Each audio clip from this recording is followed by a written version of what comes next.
Me da un enorme gusto saludar a Eunice Rendón, especialista en temas migratorios. Eunice, ¿cómo estás? Bien, gracias, Leo. Oye, hoy 10 de mayo, a las 12 de la noche, se termina el famoso Título 42. Dile a la gente de qué se trata el Título 42. Bueno, pues hoy se termina, es el tercer intento de terminar este Título 42, que es una política de salud pública, es decir, una medida sanitaria más bien, instaurada en la pandemia, todavía con Trump en 2020, para que los agentes de seguridad y migración tuvieran la posibilidad de expulsar a todo aquel que consideraran un riesgo para la salud pública de los estadounidenses a través de un decreto en donde los CDCs o Centros de Salud y Prevención de Enfermedades en Estados Unidos les permiten eso a la patrulla fronteriza y autoridades migratorias. Y eso tanto Trump como Biden lo aprovecharon para echarnos a todos los migrantes aquí a México. De hecho, lo ha usado más Biden. O sea, Trump lo instauró, pero Biden ha abusado más del Título 42 y de tal forma que 2.7 millones de personas han sido expulsadas bajo este Título 42. ¿Y ahí van mexicanos? Claro, van mexicanos, son de 8 países. Es importante decirlo, porque luego piensan, no, son los haitianos, los venezolanos. De hecho, el Título 42 en la época de Trump empezó únicamente con las personas del Triángulo Norte, con Centroamérica. Luego, cuando vieron que había mayor flujo de venezolanos, Biden metió a los venezolanos y luego cuando vio más flujos de haitianos, cubanos y nicaragüenses, también los metió en el Título 42. Entonces, han ido aumentándolo, ese Título 42. Entonces, es un poco extraño porque, por un lado, Biden ha tratado de terminar esta política. En diciembre 2022 intentó que se eliminara ya esta política. Sin embargo, no se pudo porque ha seguido un proceso tortuoso en los tribunales en Estados Unidos. Por judicial ahí también. Sí, cada vez que se va a terminar, los republicanos meten alguna instancia y eso se ha ido cancelando, ¿no? Pero lo que Pero es hoy extraño, sí se termina. Sí, lo que es extraño porque es que se termina hoy la pandemia, ya no... Sí, bueno, ya hay un anuncio, pues digamos. Hay un anuncio ya de la Organización Mundial de la Salud y del gobierno estadounidense que ya no hay este pretexto, entonces no pueden seguir extendiendo esta medida sanitaria. Entonces, ahora sí creemos que esta es la tercera, es la vencida, y sí va a terminar esta política. Aquí lo extraño es que Biden, aunque trató de terminarla en 2022, en diciembre, cuando no se pudo, porque los republicanos metieron varias instancias, la Suprema Corte decide que no se elimine esa política, él, en vez de limitarla, la crece, o sea, mete otras nacionalidades. No, bueno, es que está atrapadísimo Biden, entonces, la verdad, políticamente en ese tema. Pero pues te pregunto, ¿cuáles van a ser las implicaciones? ¿Qué están viendo ustedes que son los expertos? ¿Va a haber un flujo de repente enorme? ¿Ya lo está viendo? ¿Ya ahorita se están formando en la frontera diciendo, pues ahora sí ya no nos pueden echar de regreso? ¿Qué va a pasar? Ya hay un flujo más importante. Ha habido durante toda esta semana, desde la semana pasada, la llegada de contingentes importantes a los puntos fronterizos, también a la frontera sur de México, gente que está intentando ingresar.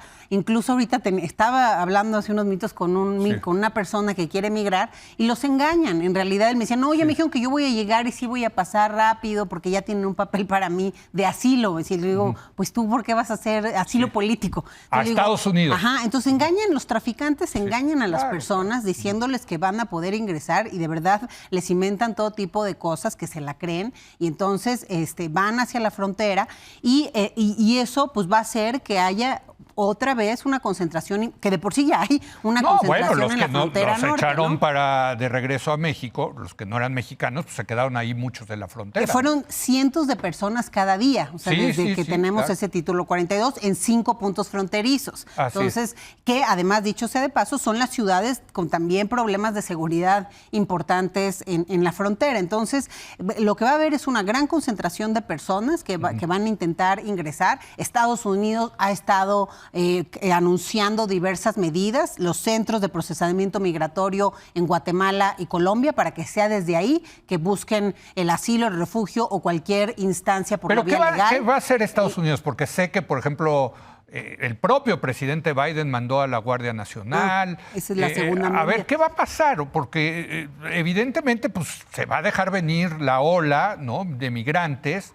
¿Y cómo está reaccionando Estados Unidos? Pues Estados Unidos está reaccionando con estas medidas. Es decir, esta de los centros de procesamiento es la más light, digamos, en el sentido de que si funciona puede ser buena. Pero eso a ver cuándo y cómo. Pero eso es en Guatemala. Y en Colombia. Pero es que su esperanza es de que no lleguen esos flujos allá, ¿no? Pues pero bueno, esa es una. Las otras son mucho hacia la securitización y la militarización fronteriza. Es decir, 1.500 elementos adicionales a los 2.500 que ya había. Entonces, bueno, en total 4,000 elementos en la frontera, más el anuncio del gobernador Greg Abbott en Texas, que es adicional, es decir, fuerzas estatales, estarán también 1,200 fuerzas estatales del lado de Texas, además de una amplia tecnología, incluso metieron unas cámaras ya de inteligencia artificial para detectar migrantes y que planean irla extendiendo por los 3,000 kilómetros de la frontera.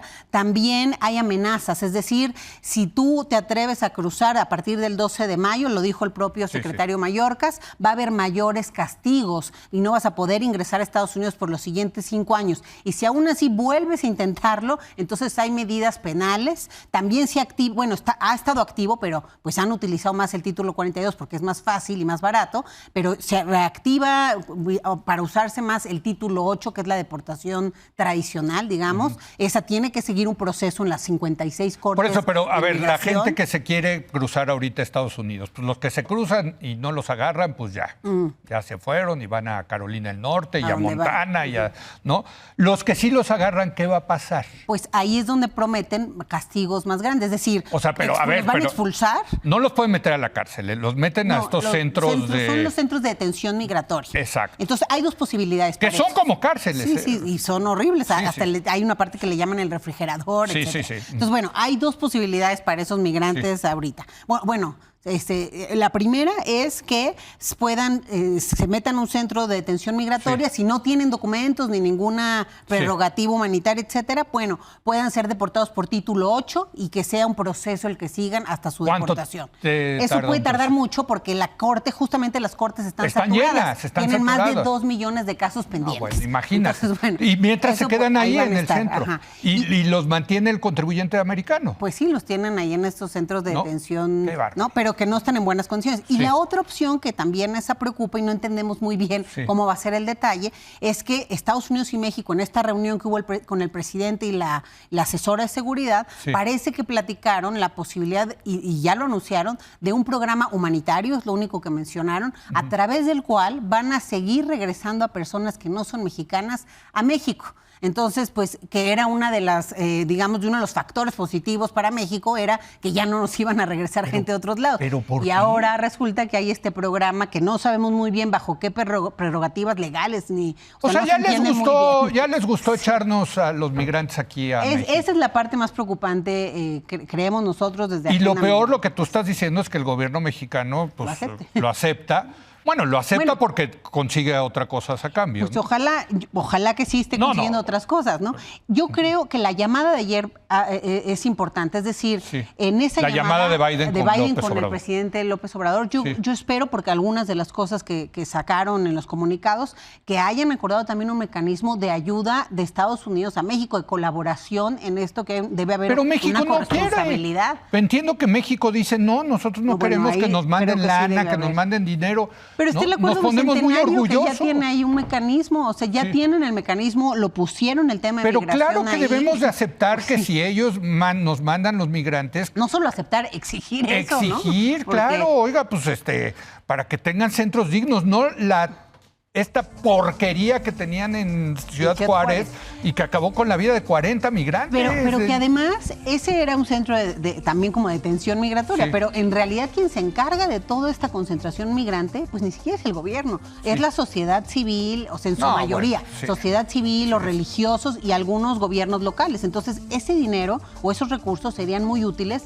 para tener una frontera ordenada, segura y con perspectiva humana, porque lo contrario, pues es una olla de presión, ¿no? Entonces, gracias, a ver si... Gracias, querida Eunice, gracias. Como siempre, nos ayudas a entender qué es lo que va a pasar y hay que estar muy pendientes, muy pendientes. Gracias a Eunice Rendón, gracias a usted por habernos acompañado. Muy buenas noches.